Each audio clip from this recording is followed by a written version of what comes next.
Here we go. Sholdon Daniels here with the Sholdon Daniels Show, bringing you another episode of the Fade and the Future Tour. We're out here in the streets of Dallas talking to the people so that the people in D.C. can really hear what's going on. So, first of all, what's your name, ma'am? Just first name. Naomi. I'm here with Naomi. We're up here at the All-Star Barbershop in DeSoto. Miss Naomi, I just got a couple questions for you.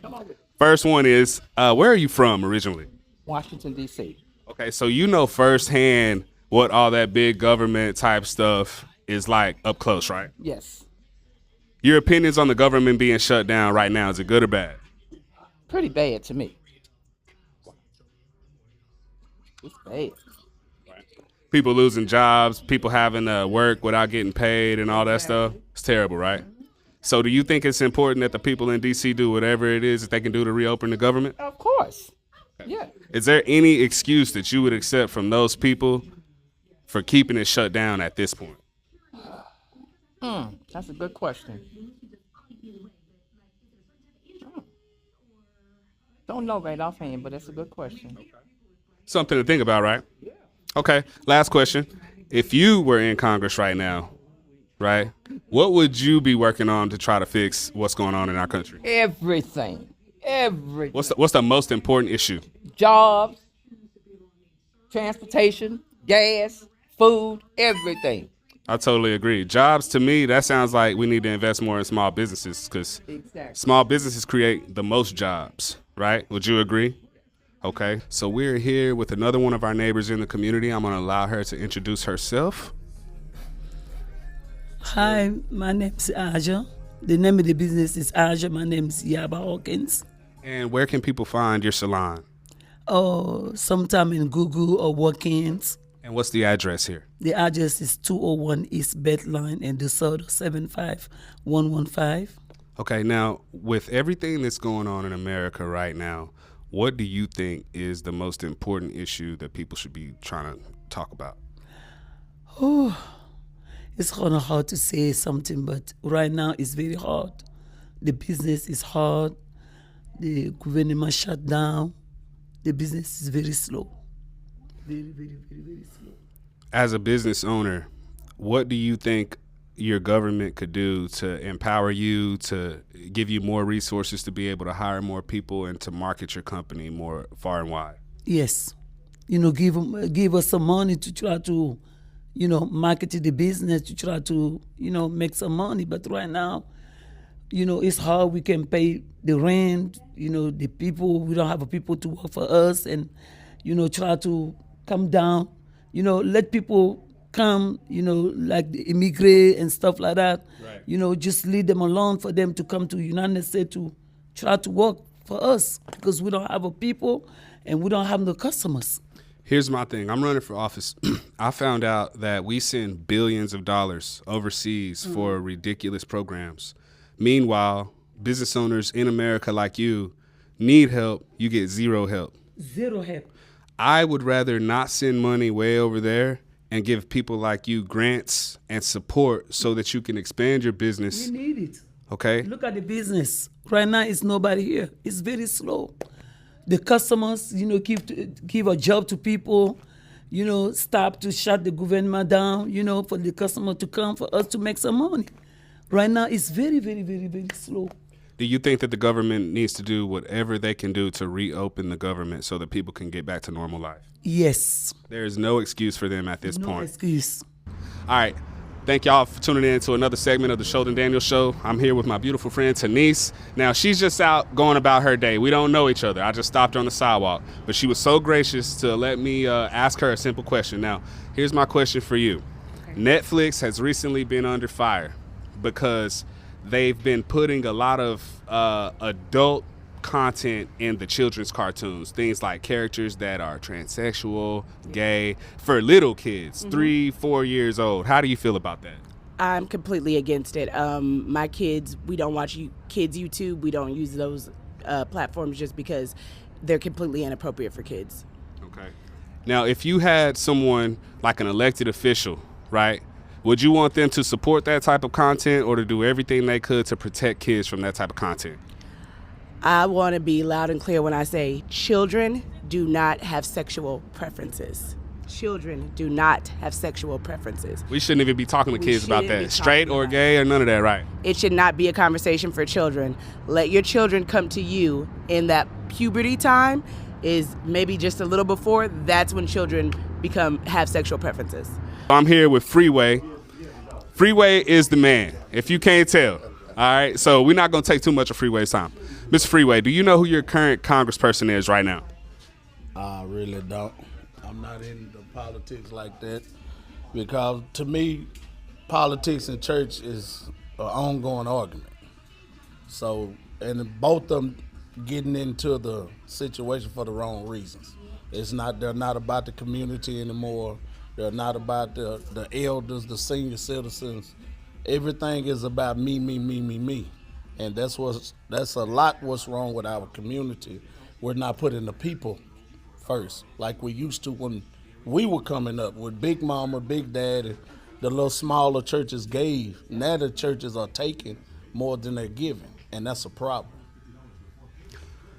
It's a lot of churches on this side of town. What part of Dallas do you live on? I live in DeSoto. Live in DeSoto, south side of town. We got a lot of churches on this part of town, don't we? Yes, sir. You've already said a whole mouthful. It's a lot to unpack. Let me say this. I agree. The churches have got away from biblical doctrine, and now they're doing this social doctrine, whatever is the cool thing to do. But the main thing is they're not giving to the community. They just sucking a lot of money, right? How do you think we fix that as a people? Well, we have to get back into the community, and like I said, we have to help our elderly. We have to help our kids, and like you said, people need jobs. Like, people are struggling out here. I've seen a multitude of people doing DoorDash. I did it myself, and I still do it at times, but it's so bad to where it fills up within 30 minutes. So just imagine you have all these people trying to do DoorDash just to survive. And I've met probably 50 or 60% of elderly people that are on a fixed income, and they're doing it just to get groceries and gas. And it's sad because the government is really a circus right now. But at the end of the day, it's our own fault because a lot of us didn't get out and vote. So this is a part of the problem when we as people don't get out and vote, or they'll say, oh, well, they'll put whoever in there. If you didn't vote, be quiet because you're a part of the problem. So, that's just my little 2 cents on, at the end of the day, we have to look out for us and help us, because if we don't take care of us, who will? Sound like you're saying that we need to put people ahead of politics, people ahead of party. If the church isn't about serving the people, is it really even a church? To me, nope. But I know a lot of them will disagree and want to argue. Like, I disagree with ATMs in churches. When did we start doing that? I've never seen an ATM in a church. That sounds wild. Where you see that at?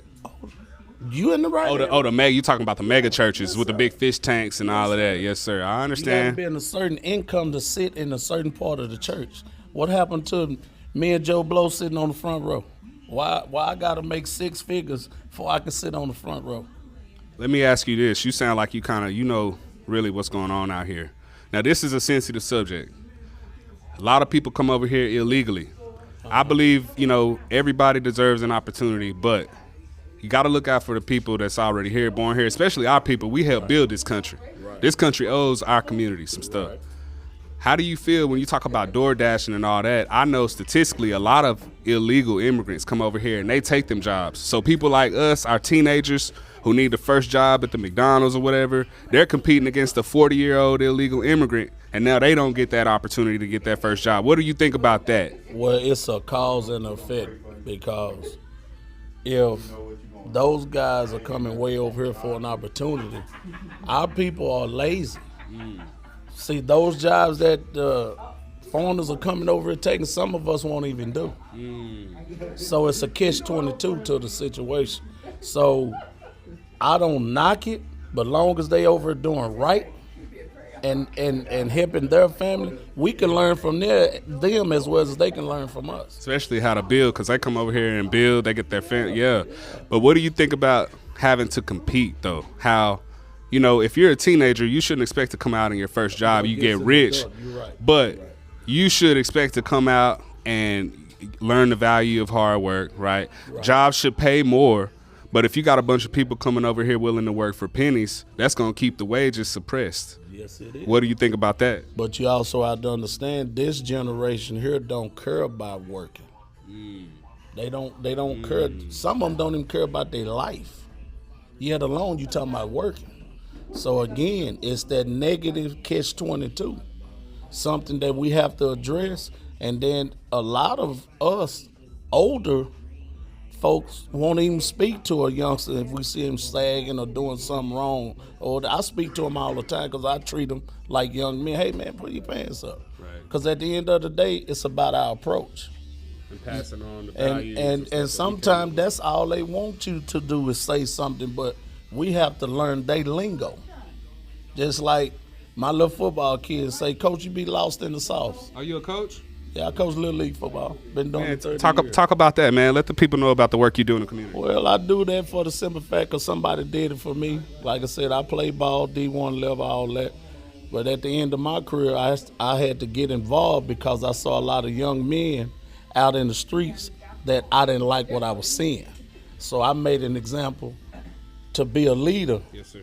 To help some of these kids get to the next level, even being pastors, brothers, coaches, whatever. And a lot of them done went to the league and always come back. And like I tell them, don't do nothing for me, do something for the kids. Pay it forward. That part. Look, man, I done took up enough of your time, but thank you so much, man. My name is Zaria Sharp, but the people know me as Z Blings. And what part of Dallas County do you live in without being too specific and telling everybody all your business? I stay in DeSoto. All right, stay right here in DeSoto. Okay, so how long have you lived here in the community? I lived in the community for a long time, man. Many, many years. Do you know who your current congressperson is? I do not. No. Have you ever seen your congressperson coming through your neighborhood or community doing any work for the people at all? No, I haven't seen nobody. What do you think about that? I think if you're gonna be able to, run the community, at least make yourself be known and do a lot more going around trying to talk to the community, especially like settlements like barbershops, salons, and stuff like that, because that's where most of the people is gonna be hanging out at. Exactly. So what do you got going on in the community, or do you do any type of work with the youth or anybody? Sure, I do community events all the time.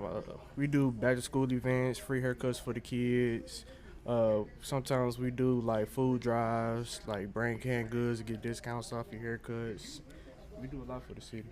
Beautiful. So with the government being shut down right now, there's a lot of people who rely on government benefits like food stamps, for example. Their stuff is kind of up in the air. What do you think about that? It's kind of tough because we got these major holidays coming around, and it's tough on people trying to feed their families and having to also worry about, having to pay bills later on, and just cutting out old traditions to make new ends meet. So I know what you mean. Do you think that, last question, do you think that our politicians in Washington, D.C. need to do whatever they need to do to reopen the government at this point? Yeah, I think they can easily come to a good decision to be able to not only benefit them but help benefit the people that they're supposed to be serving. So. Are you registered to vote right now? Oh yeah, I'm registered. Okay, so I'm running for Congress, man. My name is Sholdon Daniels. I'm about less taxes. I'm about empowering entrepreneurs, families, putting good morals. Please, yeah. But I'm gonna tell you while I'm here, I'm into trying to bring back good morals. I think that's one of the things that hurt our community in particular, and that's why grandparents are scared of the grandkids now, and we can't tell our youth much. So without telling people, be good, I think we would do better just kind of rewarding people that do good. So one of my policy ideas, if I get elected, is the more community service you do, whether it's mentoring or volunteering, you get tax credits. So your refund could be bigger, or if you run a business, your tax bill could be a lot less if you're donating and if you're volunteering. If you're doing the work to make the community better, we shouldn't be also digging in your pockets too. That's kind of my thing. I'm here with one of my neighbors in the community. What's your name, brother? I am the Darian Green. Look, brother, my question is this. You seem like a smart guy. You work in healthcare. Yes, sir. The government shut down right now. Yes, sir. You got Republicans on one side saying, look, we down to keep it open, but we're not paying for nothing for illegal immigrants. Right. On the Democrat side, which we understand, you got them saying, look, if you won't pay for health care for these people, we don't care if they here illegally or not, we're not going to reopen the government. Right. How do you feel about that? So how I feel about that, anyone here that's illegal shouldn't get no benefits. They should get nothing. They should get nothing. They should get nothing because it's too hard for us people that pay our taxes every day. We go to work and bust our ass every day. But yes, we go to work every day and we bust our ass every day, and we can't hardly get anything. We can't hardly get any benefits. That's facts. Golly, I didn't expect you to be so riding off the cuff with it like that. No benefits, nothing. None. Why? I mean, why? Because you're here illegally. You're not doing anything by the book. We already have it hard as it is being born here. So we got the money to help people. You just think it should go to Americans first versus Yes, Okay. it should go to Americans first, and then what else is they have to spend should go elsewhere. Look, Because you it's got homeless people that need help.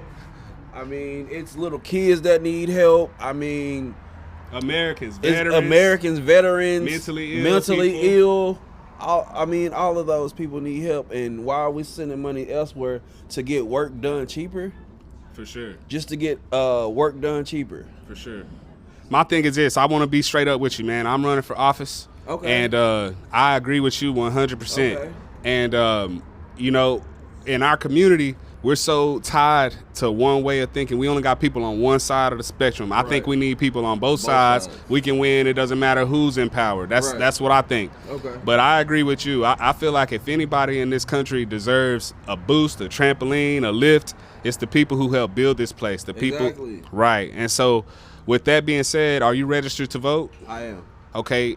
Can I get your vote? Yes, you can. I Yes, you appreciate it, can. brother. Coming out here, just asking me a question, you got my vote. Man, I appreciate that. You got